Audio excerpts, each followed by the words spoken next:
Amaravati future ఏంటి, అమరావతిలో investment చేయడం కరెక్టేనా? అమరావతి భవిష్యత్తు అనేది నెక్స్ట్ 5 years తర్వాత ఏ గవర్నమెంట్ అధికారంలోకి వస్తుంది, ఆ గవర్నమెంట్ మళ్ళీ అమరావతిని రాజధానిగా కంటిన్యూ చేస్తుందా లేదా అనే దానిపైన అమరావతి భవిష్యత్తు ఆధారపడి ఉంది.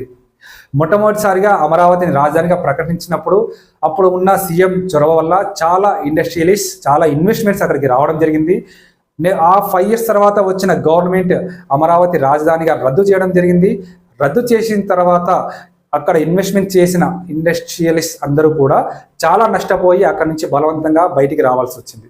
సో మళ్ళీ 5 years తర్వాత చంద్రబాబు నాయుడు గారు సీఎం అయిన తర్వాత అమరావతియే రాజధానిగా డిక్లేర్ చేయడం జరిగింది.